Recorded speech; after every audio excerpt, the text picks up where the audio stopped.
A couple days ago, the state of Maryland decided that they could tax the Bank of the United States, ignoring the fact that it is a federal institution. The bank refused, with James McCulloch, head of the Baltimore branch, standing firm to not let the state tax the notes.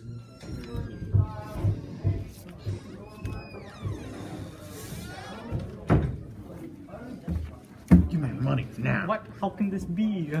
Whom can stop me? The Supreme Court! Yesterday, the case was taken to the Supreme Court, where it was judged by Justice Marshall.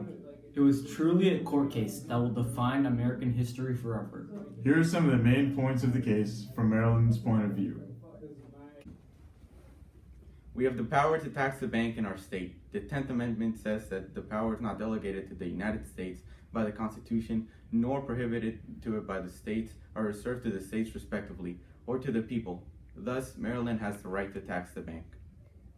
As you can see, Maryland said that they had the power to tax the bank in their own state. They also said the Constitution did not explicitly prohibit the states from taxing the bank. Here was some of the main points of the case from the bank's point of view. Alright.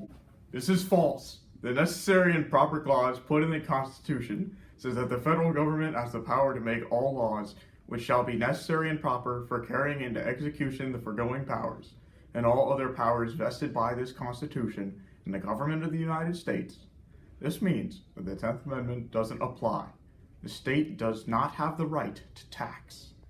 As you can probably see, the bank said that the necessary and proper clause in the Constitution said that the federal government had implied powers.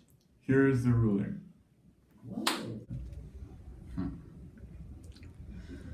Let me mull it over with my other justices and I'll get back to you. 3 hours later. After much deliberation, I hereby state that Mr. McCullough and the rest of the federal bank does not have to pay taxes to the state of Maryland or any other state in the future. The Second National Bank is constitutional and shall be observed by all states. The Constitution is the supreme law of the land and shall be observed by everyone.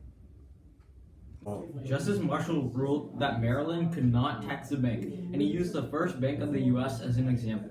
This case has had groundbreaking effects on our government. He said that the Constitution granted Congress implied powers to create a good government, and that state action could not interfere with the powers of the federal government.